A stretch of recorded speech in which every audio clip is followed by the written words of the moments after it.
This video is brought to you by viewers like you. Thanks for letting me do this for so long. Holy guacamole, have I done it now. It's been a while since I took on one of these worst to best style videos, and my brief absence to look back on 2022 and celebrate Christmas, I suppose, gave me enough time to think about what I'd like to rank next. Well, as it turns out, I never did look at every mainline Mario game, and hey, he's pretty popular and been around for a while, so maybe we should do that? Or maybe we should rank every Mario platformer. Like, surely there can't be that many more platformers by including spin-offs.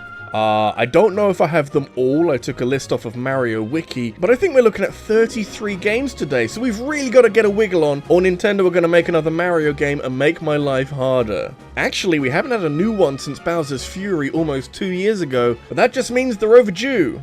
Holy shit, we gotta move, boys. I'm sure you're wondering, how did we get to 33 games? Well, by including every Mario platformer, I've somehow invited the Mario vs. Donkey Kong sub-franchise to the table, and that is both a good and terrible thing at the same time. Helpfully, it gives us a standout worst Mario platform because Mini Mario and Friends Amiibo Challenge is insultingly barren on content for a game you pay money for. Generally speaking, any game that has Amiibo in the title should scare you, and this downloadable puzzle platformer is so short and so light on content that the only tiny thing it has going for it is the Amiibo connectivity, and I'm sorry, but I don't really give a damn about that. Sue me. And that's narrowly followed by Tipping Stars, and only very narrowly. There's more content here for sure, but it's super bland and does nothing to move what is kind of an awesome side franchise forward. It follows a depressing trend for Nintendo games at the time that the Wii U was used as a platform to just have these games in some capacity, but with barely any effort put into them.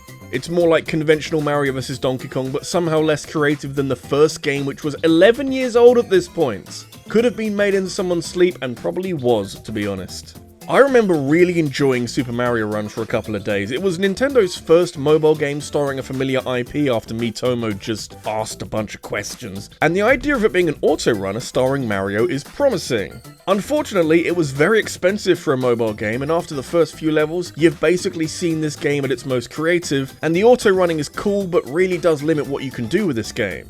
It made a ton of money for Nintendo though, so who am I to criticize their business decisions?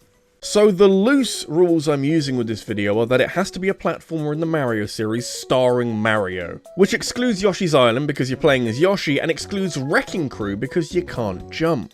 It does just about include Donkey Kong Jr. though, because even though you don't play as Mario, it's the sequel to a game where you do, so I'm including it. An inferior sequel for sure, with more finicky level design that never has the time to get interesting because much like the first game, there's only 4 levels, except here, none of them are any good.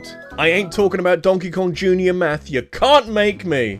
There was no reason whatsoever for Mario vs. Donkey Kong March of the Minis to be this underwhelming. It's the big sequel to the first game on more powerful hardware, so you'd imagine that Nintendo would move heaven and earth to make this work, but the only major upgrade here is Wi-Fi connectivity, which lets you share levels that you created and download others, but the main story is almost insultingly easy. It's too creative a concept for so many of these levels to be this easy to solve.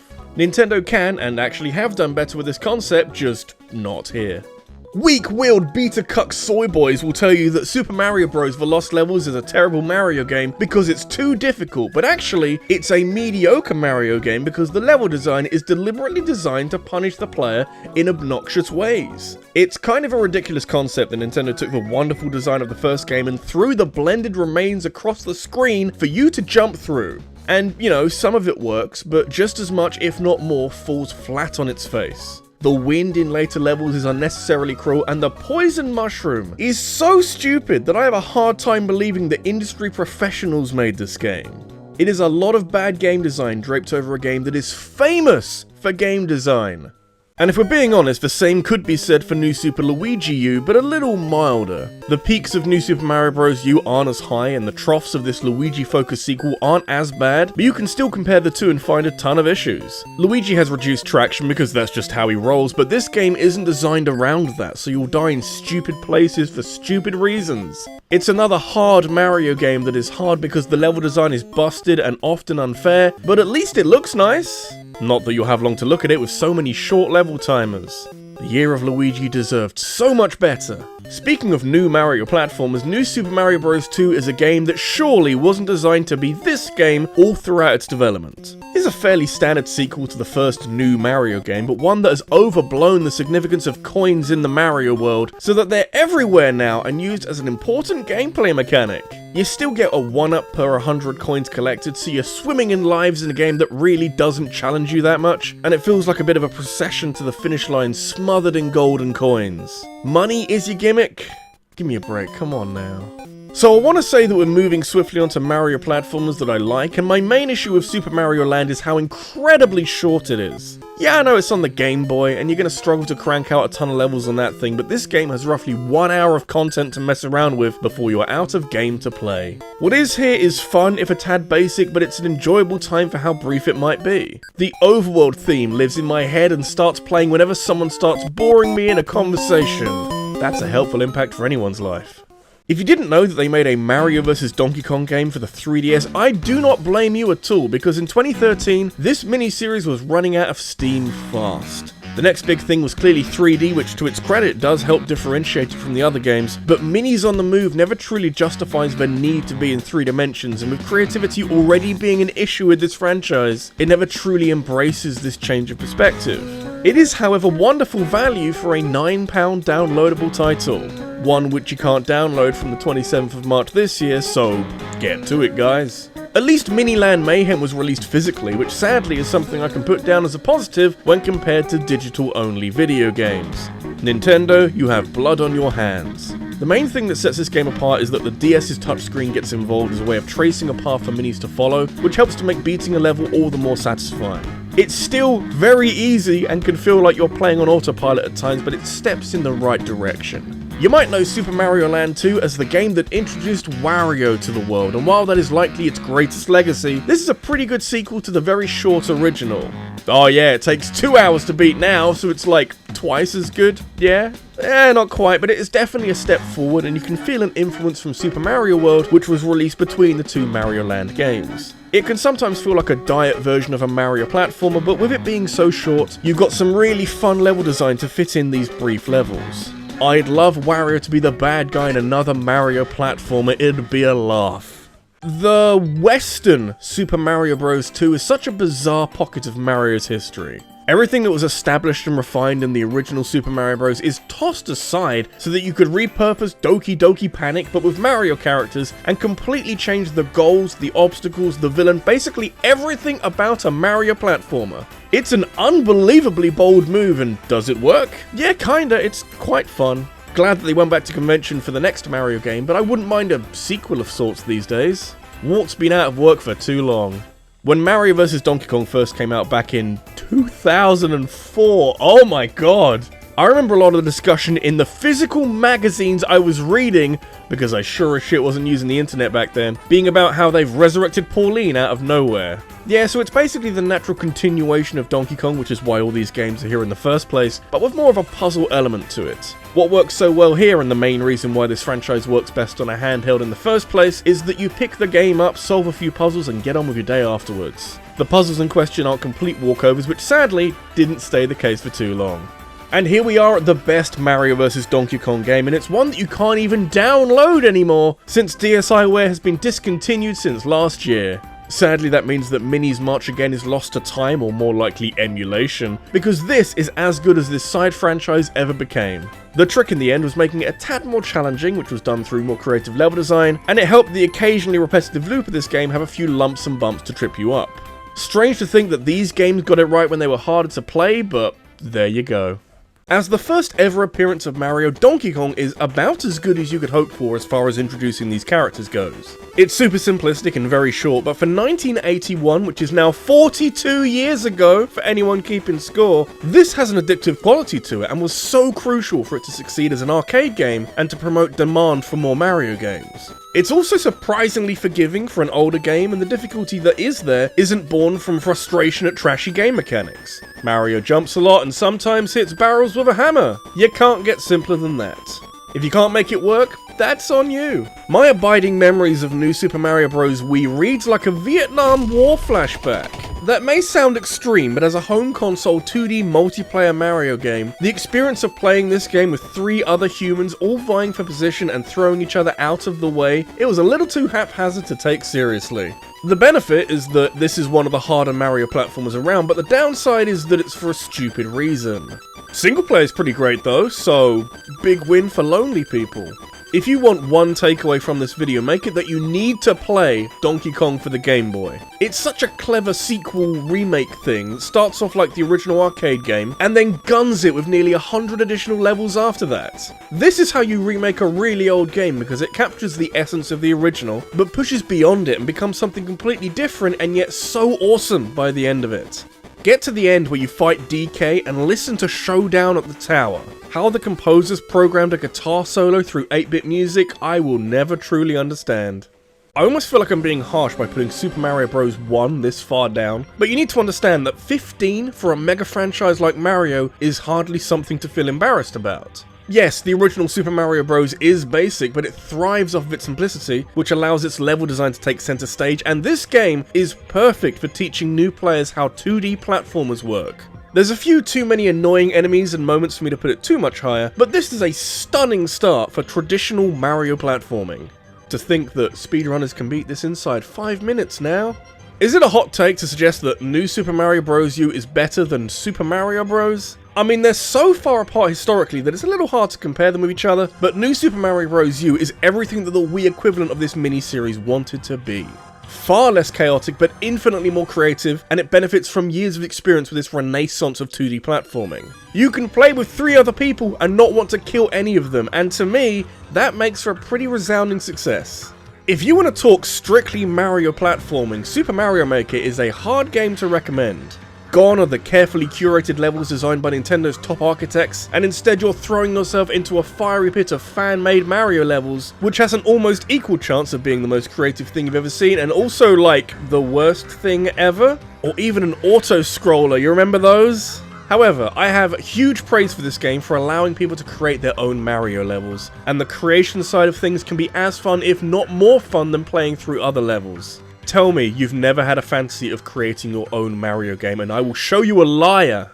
Back in my day, the new Super Mario Bros. Games were actually new. There was a ton of excitement surrounding New Super Mario Bros. As this long overdue return to 2D platforming, and reviving this style of Mario game on the DS really helped to keep things super fresh. It doesn't try to reinvent the wheel or anything, but the handful of new power-ups are a handy way of letting everyone know that this ain't your daddy's Mario game. Like, the Mega Mushroom is definitely a marketing gimmick, but it's also fun to use and capable of giving you something that you've never seen in a Mario game before. And that's basically why we're here. For me, Super Mario Maker 2 is much like the first game. Huge shock, I know. That means that it comes with the same positives and negatives, but with the added bonus of being a sequel that adds a bunch of new stuff to the mix. Alongside a series of new creator tools, there's a story mode now, which is there to show you some of the ropes, and when later updates added a world map, that whole fantasy of creating a Mario game became all the more real. I have seen people do things with this game that I never imagined possible, and any game that gives me that kind of introspection, it'll do well in a ranking like this.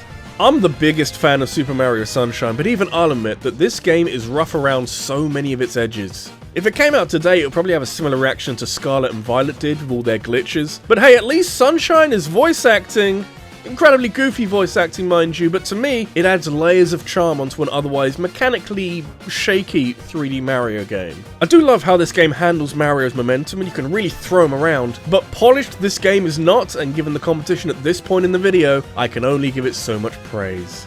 And I want you to believe in what I'm saying, so 10th it is, and that might even be a little bit generous. I probably enjoyed Super Mario Bros. 35 more than average, and I have absolutely no issue whatsoever putting it above staples like Sunshine or even the game it's based off of. To me, this is an online Mario game that you can play over and over again, which outside of speedrunning has rarely been the case with this franchise. It's a little goofy, and like Tetris 99 doesn't take itself too seriously, but the core gameplay loop in here is so entertaining and will keep you coming back time and time again. Or at least it would if Nintendo hadn't taken it down for literally no reason other than that was always the plan. This video would be a lot shorter if we were only talking about games that were still around. I replayed all the way through Super Mario 3D Land recently, and my god has this aged well! It's a strange Mario platformer that sought to be the not completely 3D platform before 3D World came along later, but given that all previous Mario platformers on handhelds were strictly two-dimensional, this is a pretty massive leap forward by comparison. It's the game that showed that handheld Mario games don't have to compromise too much, and in fact, there's a few levels in this game that open up and function like a 3D Mario game. Basically nothing like the older Mario Land games, but still an extremely positive sign of things to come.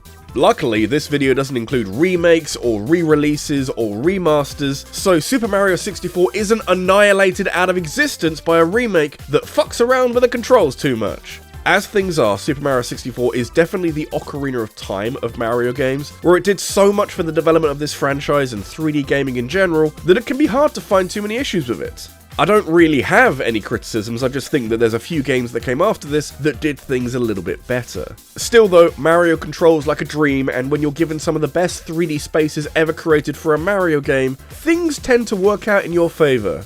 Except for that fucking monkey though, he can die in a fire. After Super Mario Sunshine flattered to deceive, Nintendo needed a big win for the next 2D Mario game, and holy hell did they strike big with Super Mario Galaxy. This was the perfect 3D Mario game for the Wii. It's not obsessed with motion controls, but instead turns its attention to tight controls and gorgeous graphics and levels that take you to some wonderfully designed galaxies. Playing around with variable physics and funky gravity never gets old, and the ways in which both of these develop throughout the game is so well handled. Throw in some majestic music and you've got a Mario game that you can lose yourself in so easily. Never thought I'd see Mario explore the universe, and yet, here we are.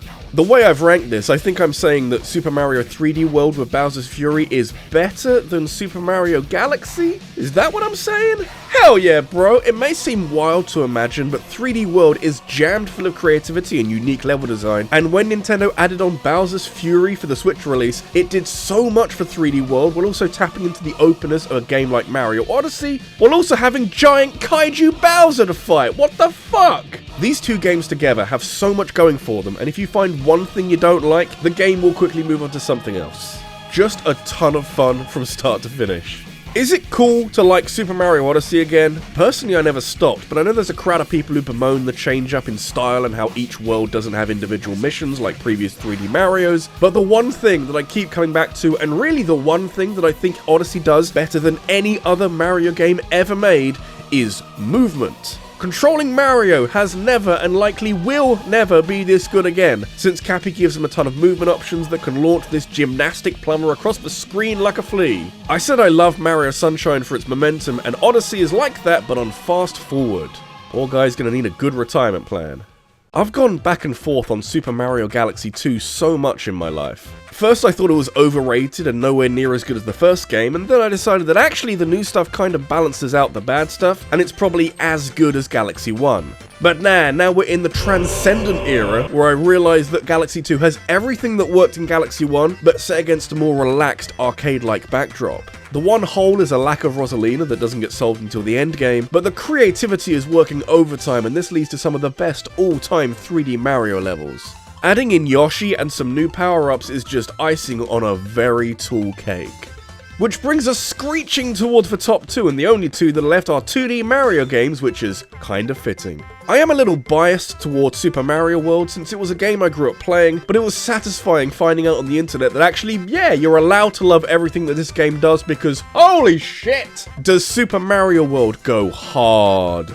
It does so much with the basic Mario platforming formula that it's almost unrecognizable from where we started. It's like Super Mario Bros. Is cavemen trying to start a fire, and Mario World is Alexa ordering a 0-calorie dinner from your thoughts alone. You can't ask for more from a Mario platformer. And yet, here is more anyway, fuckos! Mario World may be leagues ahead of Mario Bros, but the third Mario Bros game has aged like the finest wine from the fanciest vineyard. Shit's worth more than your house at this point. It makes for a good sound investment in this economy because Super Mario Bros. 3 is so good at being a Mario jumpy game that we might as well all pack up and go home. I appreciate any game that has you rethinking what it means to belong to that series, and Mario 3 is able to make so many changes without becoming a glorified ROM hack, while also making balanced changes like how the frog suit makes swimming a breeze. This is creativity dialed up to 11 and beyond, with developers working so hard that their brains start catching fire. Stand at a safe distance, please.